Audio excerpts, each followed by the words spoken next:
Jadi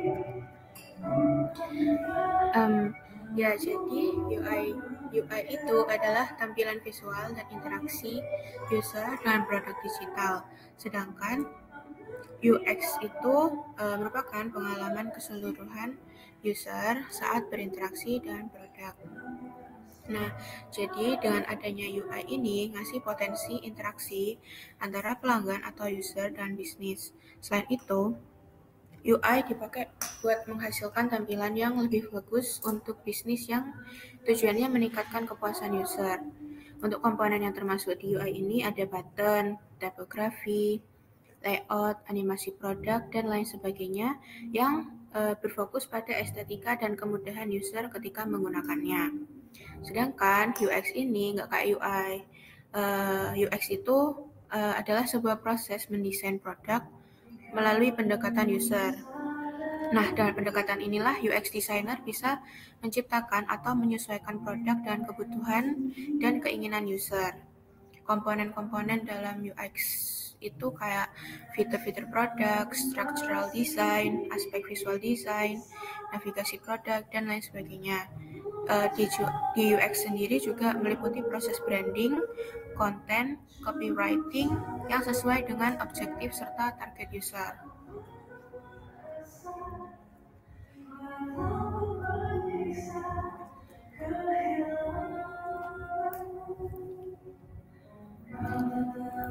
Pentingnya UI UX dalam perkembangan produk digital. Di sini ada statement di mana UI UX yang baik dapat meningkatkan kepuasan pengguna, retensi, dan konversi. Sedangkan UI UX yang buruk menyebabkan frustrasi, kebingungan, dan penurunan penggunaan produk. Maksudnya itu adalah UI UX yang baik dirancang untuk memenuhi kebutuhan pengguna dengan cara yang efisien, intuitif, dan menyenangkan. Ketika desain UI UX memperhatikan alur dan kebutuhan pengguna, mereka dapat dengan mudah menemukan informasi atau fitur yang mereka cari, menyelesaikan tugas tanpa hambatan, dan merasakan bahwa produk tersebut benar-benar dirancang dengan mereka sebagai pusatnya. Hal ini itu berdampak pada beberapa aspek. Yang pertama, kepuasan pengguna. Pengalaman yang mulus dan menyenangkan menciptakan kesan positif dan rasa puas, dan membuat user merasa produk ini berguna dan sesuai dengan ekspektasi mereka. Aspek selanjutnya yaitu retensi pengguna. Pengalaman yang positif membuat user lebih mungkin kembali menggunakan produk tersebut di masa yang mendatang. User tidak hanya menghindari produk saingan, tetapi juga lebih cenderung untuk menjadi pengguna jangka panjang. Lalu ada konversi. UI UX yang baik memandu pengguna melalui perjalanan mereka dan mudah mendorong mereka untuk mengambil langkah tertentu, seperti melakukan pembelian, mendaftar, atau menyelesaikan transaksi. Sehingga konversinya meningkat. Ketika user merasa nyaman dan dimudahkan, mereka lebih mungkin menyelesaikan aksi yang diinginkan. Lalu, maksud dari UI UX yang buruk menyebabkan frustrasi, kebingungan, dan penurunan penggunaan produk itu berbanding terbalik seperti statement yang pertama. Karena desain UI UX yang buruk atau tidak intuitif itu dapat menjadi penghalang bagi user dalam mencapai tujuannya. UI UX yang buruk mungkin melibatkan tata letak yang tidak intuitif, alur kerja yang membingungkan, lambat, atau desain yang tidak ramah user. Hal ini juga menimbulkan beberapa efek negatif, yaitu frustrasi. Jadi user cenderung merasa kesal ketika mereka tidak bisa menemukan atau menggunakan fitur sesuai harapan. Misalnya, jika butuh waktu lama untuk membuat halaman atau tombol penting tapi sulit ditemukan, user akan merasa pengalaman mereka tidak menyenangkan karena kesulitan menemukan button tersebut. Lalu kebingungan. UI UX yang buruk dapat membuat user bingung tentang cara kerja produk, bahkan jika fungsinya sederhana. Kebingungan ini terjadi jika produk tidak memiliki navigasi yang jelas atau petunjuk visual yang memadai. yang dapat membuat user ini keluar dari produk karena mereka tidak tahu cara menggunakannya. Selain itu juga menyebabkan penurunan penggunaan produk. Ketika user merasa frustrasi atau bingung, kemungkinan besar mereka akan berhenti menggunakan produk tersebut dan mungkin saja beralih ke kompetitor. Pengalaman yang buruk seringkali membuat user enggan kembali, mengurangi retensi, dan akhirnya menurunkan jumlah user yang loyalitas pada produk kita.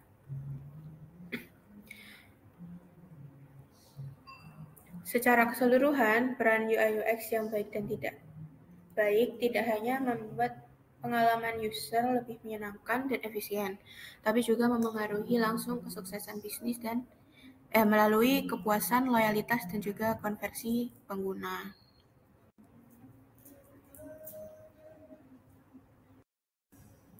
Prinsip dasar UI yang efektif. Mungkin sebelum aku lanjut, adakah pertanyaan teman-teman?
Baik, mungkin aku lanjut aja ya. Prinsip dasar UI yang efektif. Yang pertama yaitu hierarki visual. Apa sih hierarki visual itu? Hierarki visual itu cara mengatur elemen-elemen di layar untuk menunjukkan mana yang paling penting dan membuat elemen-elemen kunci lebih menonjol seperti button beli atau informasi utama. User jadi lebih mudah menemukan apa yang mereka cari. Misalnya, kita bisa menggunakan ukuran yang lebih besar, warna yang kontras, atau posisi di bagian atas untuk menarik perhatian user ke elemen utama. Dengan hierarki visual yang baik, pengguna akan lebih cepat memahami alur dan tujuan dari halaman, sehingga interaksi jadi lebih lancar.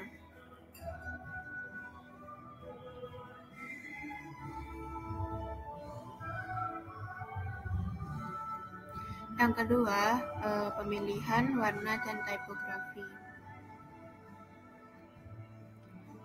Warna dan tipografi bukan cuma soal estetika aja, ini juga membantu komunikasi dan kenyamanan dalam menggunakan aplikasi atau website.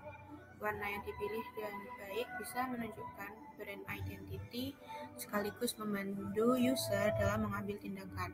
Misalnya, button call to action sering diberi warna yang lebih mencolok. Itu untuk memudahkan dikenali. Tipografi juga penting. Font yang tepat dan ukuran yang pas membuat teks lebih nyaman dibaca dan nggak bikin mata lelah. Tipografi yang konsisten di seluruh aplikasi ini bikin desain jadi lebih rapi dan profesional.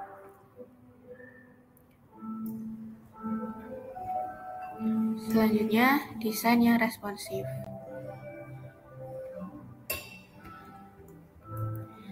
Desain yang responsif adalah kemampuan UI untuk beradaptasi di berbagai ukuran layar, dari ponsel, tablet, hingga desktop. Dengan desain yang responsif, elemen-elemen akan menyesuaikan diri agar tetap nyaman dipakai tanpa harus di zoom in, zoom out dulu atau di scroll yang terlalu berlebihan.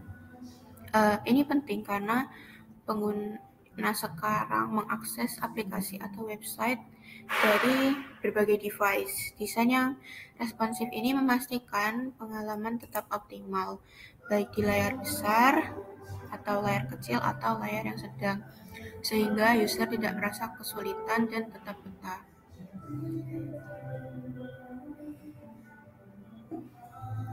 Selanjutnya, strategi meningkatkan pengalaman user. Di sini ada user-centered design. UCD ini adalah pendekatan desain yang selalu menempatkan user sebagai fokus utama dalam tiap-tiap tahapan pembuatan produk. Tujuannya adalah menciptakan produk yang benar-benar relevan dan mudah digunakan oleh user. Dalam UCD sendiri, kita nggak hanya mendesain dari perspektif bisnis, tapi juga memahami kebutuhan, preferensi, dan challenge yang dihadapi user. Dan begitu produk yang dihasilkan lebih personal dan sesuai dengan kebutuhan nyata dari user sendiri, sehingga meningkatkan kepuasan dan kenyamanan mereka. Adapun tahapannya yaitu penelitian pengguna, mendefinisikan masalah, lalu ideasi, prototyping, testing, dan juga yang terakhir implementasi. Selanjutnya yaitu penelitian pengguna. Penelitian pengguna ini adalah proses mengumpulkan data tentang siapa sebenarnya user kita, apa yang mereka cari, dan bagaimana mereka berinteraksi dengan produk. Metode penelitian ini bisa melalui wawancara, survei, observasi, user persona, dan user journey mapping. Dengan data-data yang kita dapat dari hal tersebut, kita bisa membuat keputusan desain yang lebih tepat sasaran, memahami siapa user kita, membantu menciptakan fitur yang lebih relevan, mengurangi potensi kebingungan, dan memastikan desain sesuai dengan ekspektasi pengguna.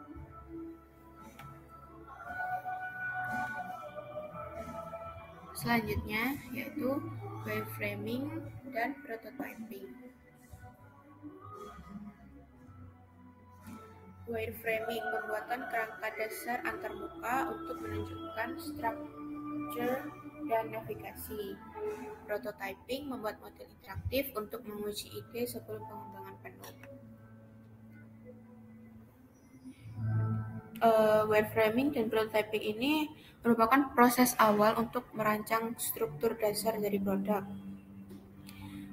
Wireframe sendiri itu sketsa sederhana yang menunjukkan susunan elemen pada layar, sementara prototype adalah model interaktif yang hampir mirip dengan produk aslinya.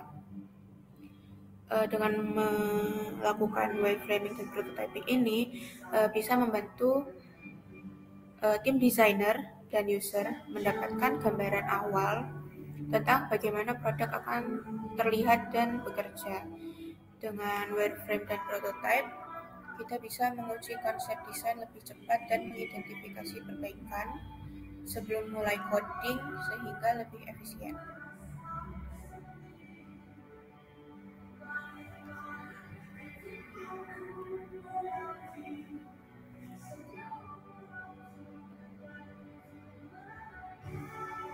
Selanjutnya ada usability testing.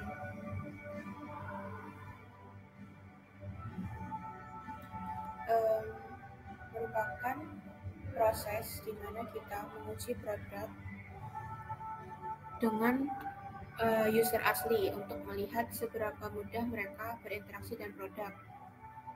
Dalam usability testing ini kita bisa menemukan masalah-masalah kecil atau besar yang bisa membuat pengalaman pengguna jadi tidak nyaman. Tes ini membantu kita mengumpulkan feedback langsung dari user, lalu memperbaiki desain sesuai dengan masukan dari mereka. Usability testing ini memastikan produk kita benar-benar sesuai dengan kebutuhan user dan nyaman digunakan sebelum diluncurkan secara luas.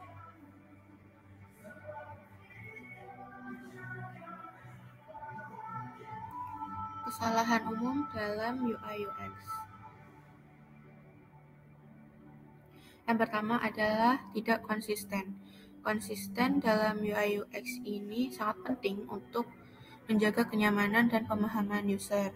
Jika elemen-elemen desain seperti warna, font, atau gaya buttonnya berbeda-beda di tiap-tiap page atau bagian aplikasi, user akan merasa kebingungan karena mereka harus menyesuaikan diri berulang kali.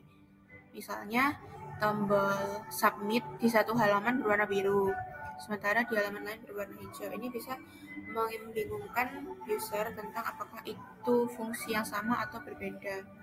Konsistensi membantu user mengenali pola dan fungsi dengan lebih cepat, membuat pengalaman menjadi lebih lancar dan mudah diingat.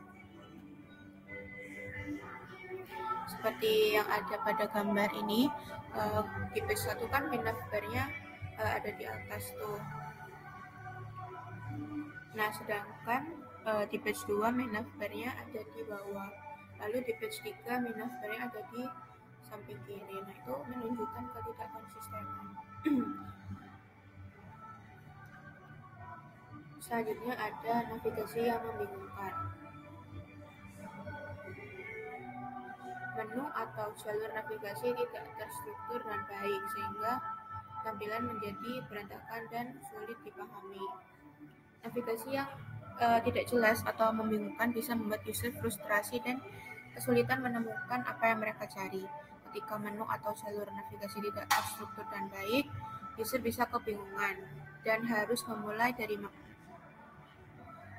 dari mana atau tidak tahu bagaimana cara berpindah antar page. Misalnya, jika satu fitur penting tersembunyi di dalam beberapa lapisan menu, user mungkin tidak menemukannya atau merasa bahwa produk tersebut sulit digunakan.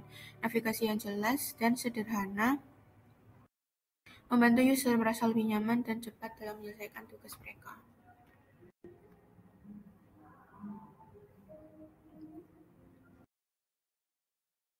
Selanjutnya, overload informasi.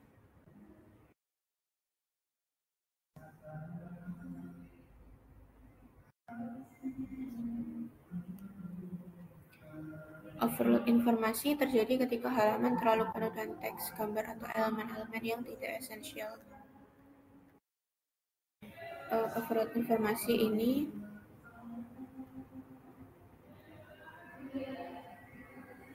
ketika pengguna dihadapkan pada terlalu banyak informasi sekaligus, mereka bisa merasa kewalahan dan sulit untuk fokus pada informasi utama. Misal, halaman utama yang dipenuhi dengan banner, promosi, dan teks panjang bisa menghalangi user menemukan informasi yang mereka butuhkan. Dengan menyajikan informasi secara bertahap atau dalam tata letak yang sederhana, user dapat lebih mudah menyerap dan memahami konten yang disediakan.